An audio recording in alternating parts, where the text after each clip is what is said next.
Hey everybody, Pook here with another episode 4 of Tales of a 50-year-old Gamer. It is October 14th, recording here at 12:13 in the morning after midnight. The midnight hour has already struck.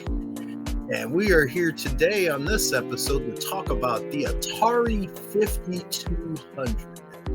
Now, I personally have never owned an Atari 5200. It's the console that got away from me. I've owned almost every console that you can think of that's been released in North America, and quite a few that haven't even been released like in Japan.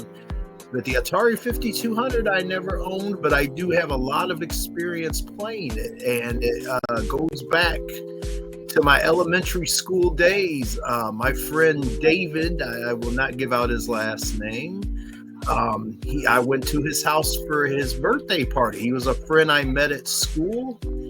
He lived in a different neighborhood than I did as a kid, but we were in the same school district. And as an adult, his house wasn't that far, but as a kid, in 4th, 5th grade, his house was a pretty good distance. Eventually, I used to ride my bike over there. We were friends for a number of years until about maybe 8th grade. And we kind of quit being friends. And that was like my decision. I quit being friends with him because what happened was me and him were friends for so long. And we were such good friends that his mother and my mother became friends. And at first that was really cool. And after a while it became a problem because then, like David would tell his mother things, and then his mother would tell my mother, and things like that happen. When David would do things he didn't want his mother to know, I wouldn't tell, but that didn't work the other way. Somehow his mother would find stuff out.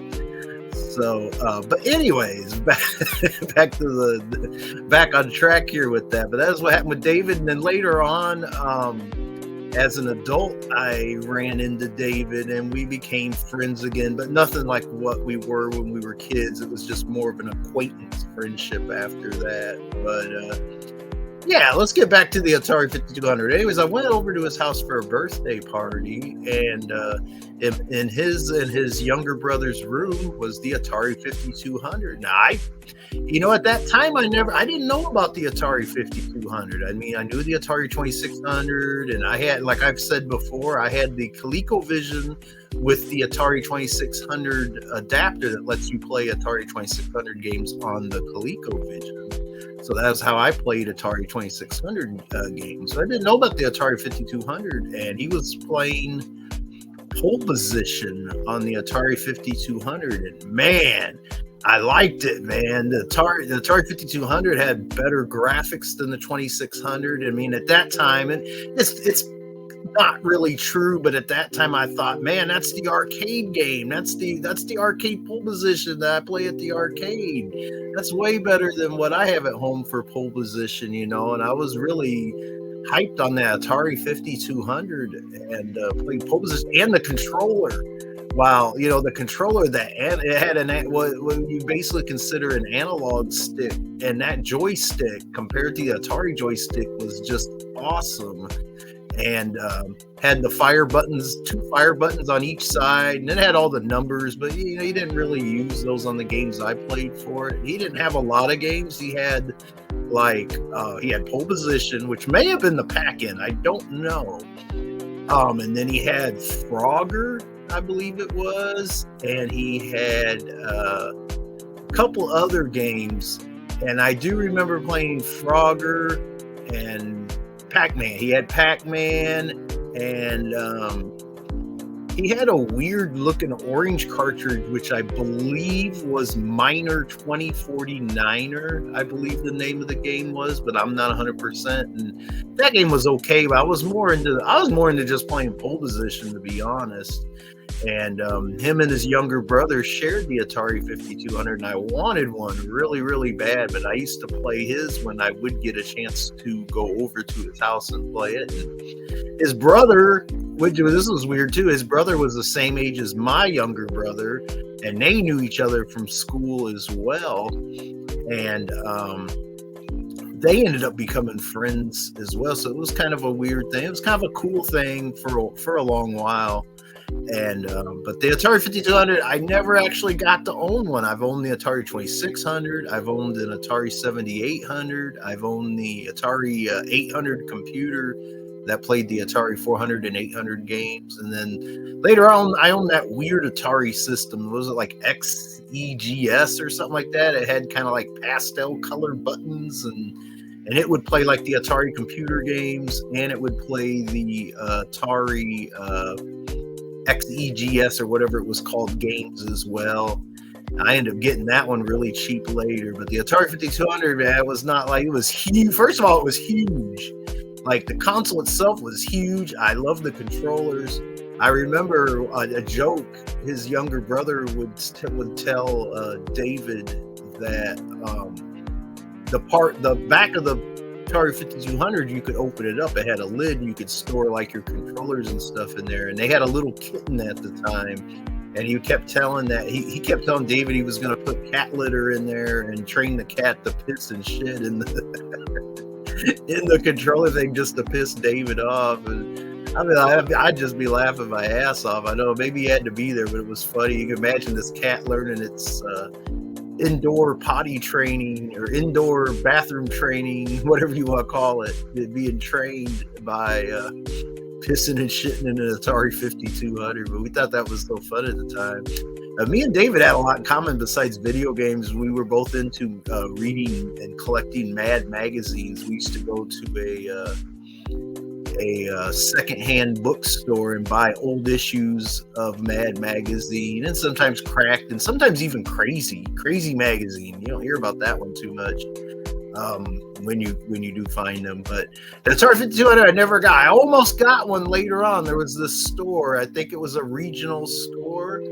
So if you lived in the areas that I lived in, you may know it. It was called Rinks. It was a department store, kind of like a small version of a Target or Walmart, but without groceries. I don't think they had food, but it was a department store basically. And they actually had an Atari 5200 on sale for, I can't remember the price, but it was really cheap because the Atari 5200 was dead as doornails at that point.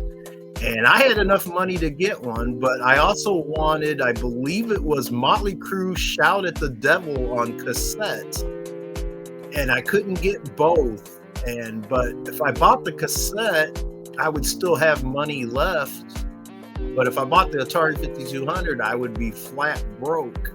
And I was mainly playing arcade games at that time, and sometimes still playing the ColecoVision. And I also had a Texas Instrument TI 99 4A computer, and I had some games for that. And I actually had a pretty good version of Pole Position for that.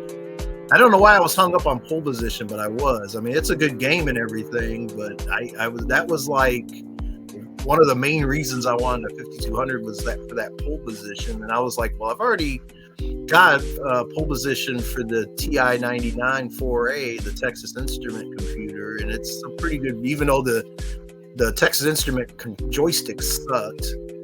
But I also wanted that cassette tape, and like I said, I would still have money left to last me for other junk that I would want to buy, or candy or snack food or whatever. So I chose not to buy that clearance Atari 5200, and I ended up getting the Motley Crue cassette tape and whatever else I spent the money on.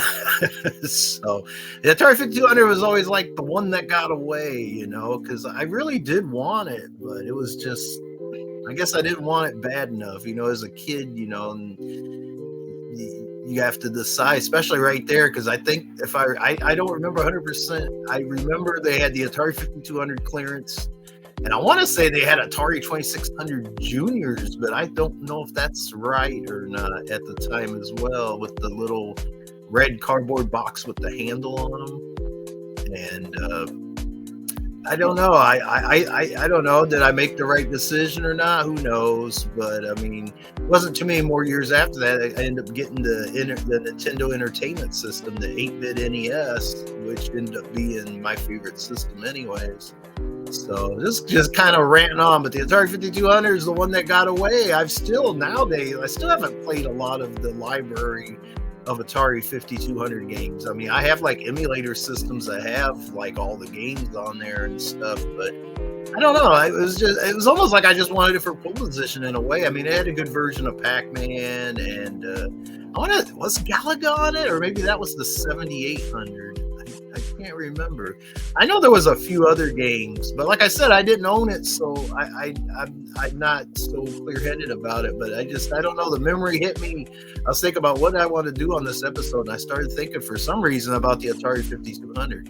The question is, would I buy an Atari 5200 today if the price was right and it came bundled with games? But I hear these days that those joysticks have issues. Now, back then, those joysticks it came with were excellent, but nowadays I hear those joysticks have a lot of issues, and you basically want to have like a third-party controller, like a Wico, I think it's called, WICO joystick, or I don't know. They probably have adapters where you can use Genesis sticks on it or something. But see, that's like the Atari 2600. You could use Genesis controllers with it, but you couldn't. But the 5200 you couldn't, because the pins were different on the controller port. So I don't know if I would buy one today only if the price was right. It came bundled with games and it had some kind of working joystick or controller, but it's not on my want list or wish list or anything. It's just like if I run into one and it's cheap enough and it's the right bundle, I would grab it. So I don't feel I'm missing out, but it is the one that got away. So anyways, that is my episode of Tales of a 50-Year-Old Gamer, episode 4. Hope you all enjoyed it. Peace out, everybody.